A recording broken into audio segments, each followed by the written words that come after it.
Welcome to the Natural Super Kids podcast, where you will discover practical strategies to inspire you to boost the health and nutrition of your kids.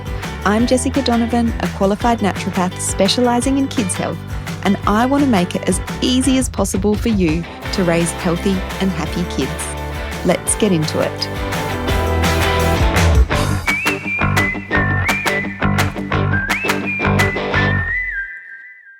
Hi there, welcome back to the podcast. It's great to have you with me today. Today we're going to be moving on to part 2 in our gut health series. If you missed last week's episode, I would recommend you go back and listen to that at some point. It's not essential before you listen to today's episode, but last week we covered why your child's gut health is so important, the 6 main reasons that you might want to think about your child's gut health. And we all should be thinking about it. It's not just for those families that are having issues with their kids' gut health. And so I really hope you find this series informative. Today, we're going to be covering the 4 things in your child's diet that are depleting their gut health. And I really want to cover some of these common ingredients and factors within our kids' diet and also their environment, which will be next week, before we move on to, some of the practical ways that you can boost your kids' gut health. And there's a lot of information around about how to boost gut health. But if we're putting our energy and resources into boosting our kids' gut health, but they're still exposed to some of these foods, ingredients, environmental factors that are depleting their gut health, it's like trying to fill an empty bucket. It's not going to be as effective. We want to plug up those holes in the bucket first, and then the efforts we put into boosting their gut health will be so much more effective.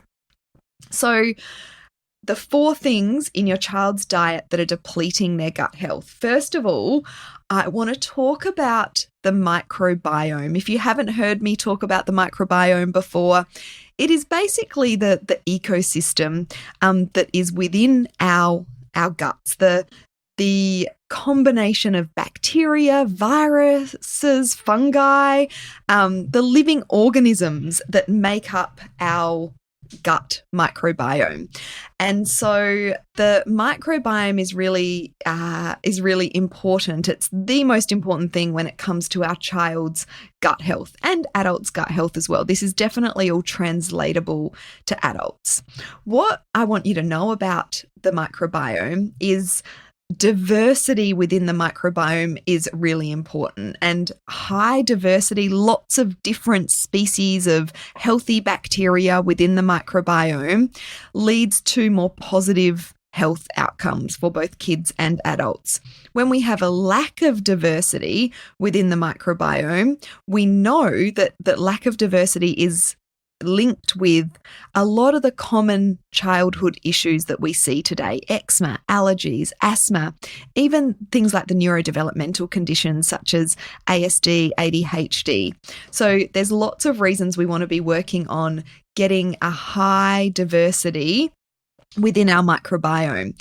The bad news is that, over time, since way back in the hunter-gatherer days, if we compare microbiome diversity of hunter-gatherers with our microbiome diversity today, it has halved. And there's lots of factors involved in that halving, and that is thought to be playing a role in a lot of health problems, challenges, conditions that we have today. And so we want to encourage more diversity within the microbiome. One of the things that has led to this reduction in the diversity, of course, is diet. And our modern day Western diet that is high in processed, packaged, refined foods and low in whole foods is a big factor, because our microbiome requires good amounts of fibre to thrive.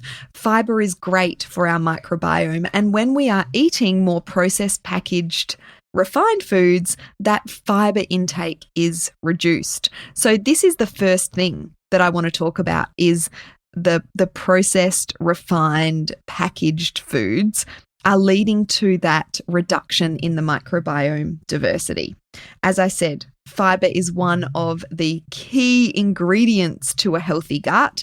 And when our kids are eating lots of white bread, breakfast cereals, packet snacks, the white versions of all of the grains, the pasta, the rice, the noodles that have had all of the fibre removed, then that's not a good thing for the microbiome. Of course, it doesn't mean we have to get rid of processed packaged refined food altogether, but we need to be aware that too much of these foods in the diet really does have a big impact on the amount of fibre our kids are taking in through their food sources, and that is detrimental to the microbiome. So this is one of the biggest factors in the lack of diversity within the microbiome. So we have the good bugs, the healthy bugs within the microbiome, and they require fibre to fuel them. So without that fibre, they're not getting their food source. So high amounts of processed, packaged, refined foods are really detrimental to that diversity within our kids' microbiome. And this can also lead to lots of issues like slow transit time and constipation in our kids.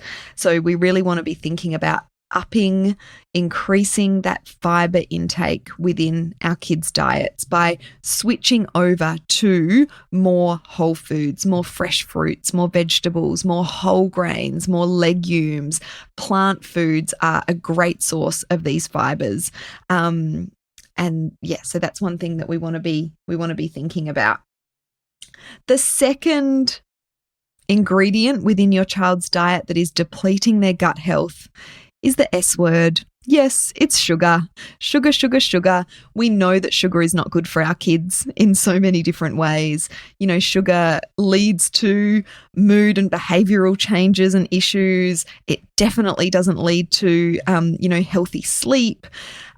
Sugar depletes our kids' immunity, and it also has a negative effect. It disrupts our kids' microbiome. So when our kids are eating too much sugar, it's reducing the beneficial bacteria within our kids' microbiome. It can lead to an overgrowth of the bad bacteria or the pathogenic bacteria. So it leads to this situation of dysbiosis, which is an imbalance of good and bad bacteria within the gut. And the other thing sugar does is it causes inflammation. It leads to more inflammation. And inflammation is not a great thing for our health overall. And it's, gut inflammation is not a positive thing for our gut health overall either. So there's lots of reasons we want to really just be aware and reduce our kids' sugar intake. Now, I know this is easier said than done. I wish it was easier done than said, because sugar is everywhere. And we walk, through the aisles in the supermarket, and it's really hard to find even savoury foods that don't contain some form of sugar. So when we're thinking about, reducing processed packet refined foods, just that in itself is going to reduce the amount of sugar intake our kids are exposed to.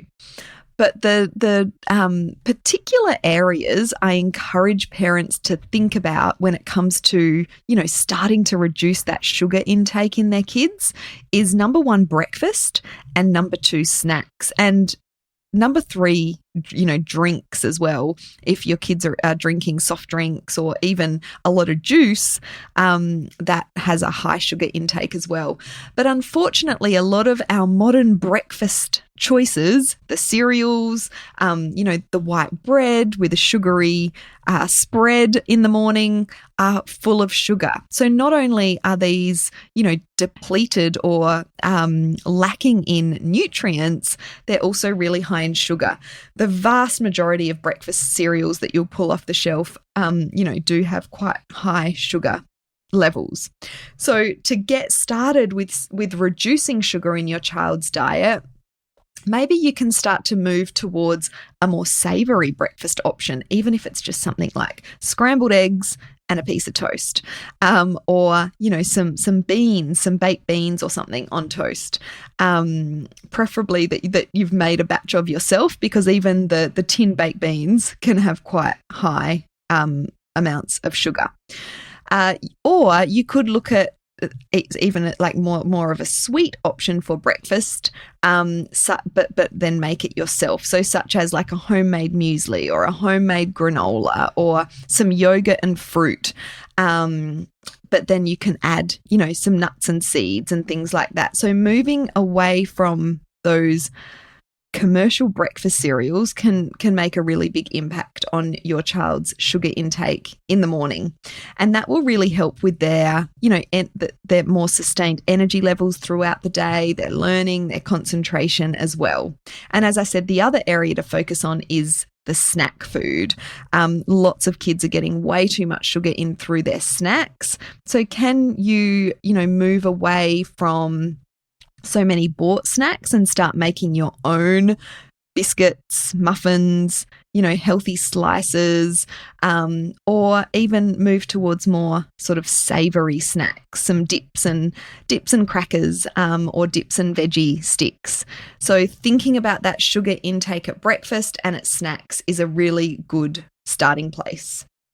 So let's move on to the third thing in your child's diet that is depleting their gut health.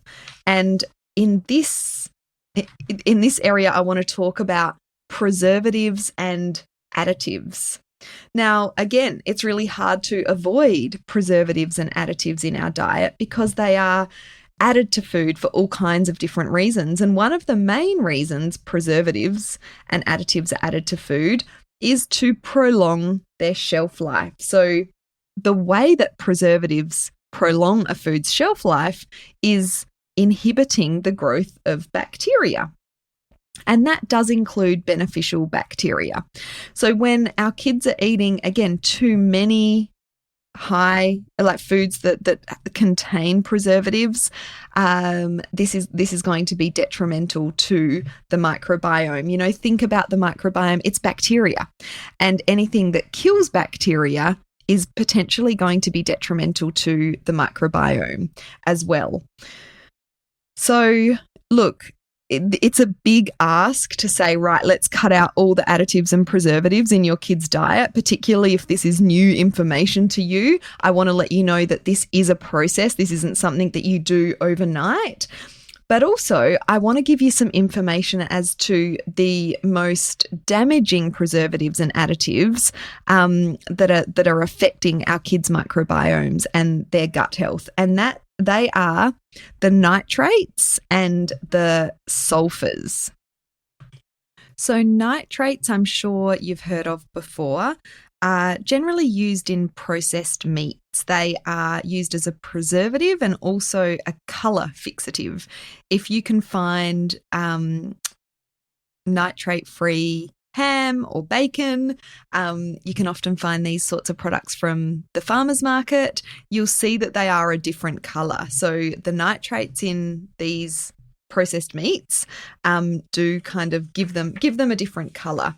And they're not great additives. They're additives we want to try and avoid. In terms of numbers, they are 249 to 252. So 249, 250, 251 and 252. They're the numbers you want to avoid. And look, there's more and more processed meat options like ham and bacon popping up that do have a nitrate-free option. So if you can find those, that is a great option. And then there is the sulfurs. Now, a lot of people are really sensitive to sulfur. Sulfur is used to preserve dried fruit, wine, jellies and jams, that sort of thing. So the sulfurs are number 220 and 221, and we want to be avoiding these for lots of reasons. You want to try and find a source of dried fruit that doesn't contain sulfur. Again, they're often a different color. And that includes things like sultanas, dried apricots, all of those sorts of things. So when it comes to other preservatives that we want to try and avoid that can be having a negative effect on the gut microbiome. Really, any number between 200 and 228, and then the numbers 249 to 252, and then also the numbers 280 to 283. So these are all preservatives that are, potentially having a detrimental effect on your kids' microbiome. Now, a little bit here and there is not going to be a problem for most kids, but if we can find alternatives to some of the products we might regularly be feeding our kids that do contain these preservatives, then that's going to be a great thing for their overall health, and obviously their gut health is what we're talking about today. The other preservative you want to be thinking about are the artificial sweeteners. And artificial sweeteners are often added into foods that will say no sugar or low sugar or sugar-free. So, a lot of us see those claims on the front of a packet of food or a drink and go, oh, that must be healthy. It's got no sugar in it, or it's sugar-free, or it's low sugar. But you do always need to make sure you turn around that packet and have a look at the ingredient list. Make sure there are no artificial sweeteners in there, because artificial sweeteners have been shown to have a detrimental effect on the gut microbiome as well. And sugar-free or low sugar soft drinks and chewing gums are, really common sources of these artificial sweeteners. So we want to be trying to avoid those where possible as well. And then the fourth thing in your child's diet that may be depleting their gut health is pesticides. Now, pesticides, of course, are those chemicals that are sprayed on our food to make it easier for the farmers, really, and to make sure crops don't get damaged by pests and that sort of thing. Now, this is one of the scariest because it's invisible. It's hard for us to determine, whether our food does have pesticides on it. Really, the only way to guarantee there's no pesticides is to choose organic or at least spray-free. And this is why I love shopping at the farmers market so much, because, even though some of the produce might not be certified organic, you can talk to the farmers.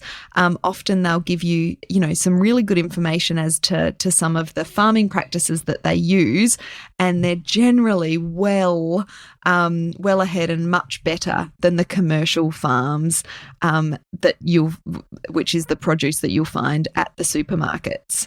So by nature, pesticides are designed to kill living organisms, and they're sprayed on the crops that we consume, which then damage the living organisms within the gut potentially. Again, it's really hard to steer clear of these things completely, but if we can choose organic or spray-free produce or food products where possible, that's a really great thing for our children's microbiome.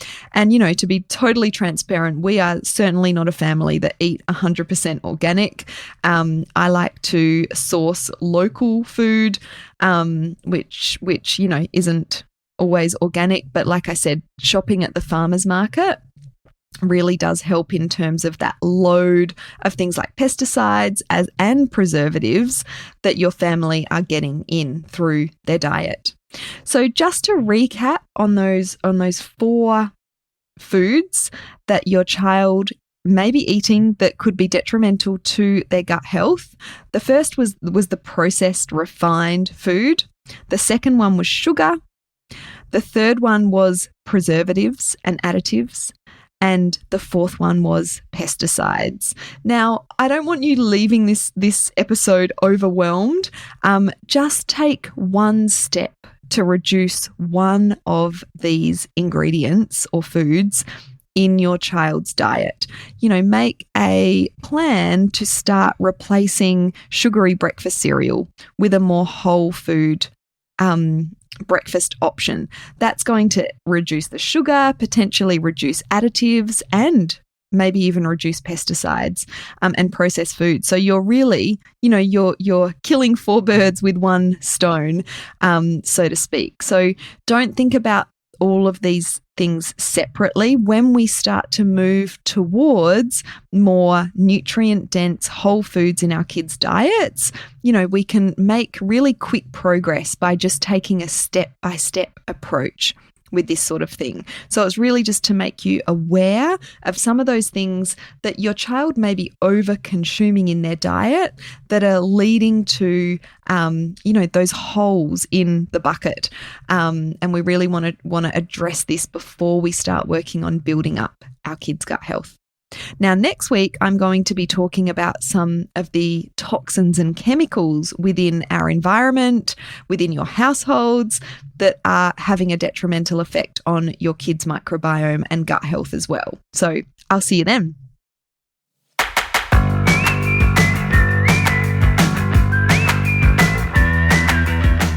Thank you so much for joining me on the podcast today.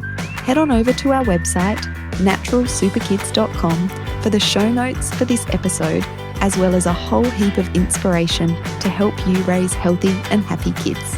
I'll see you next week.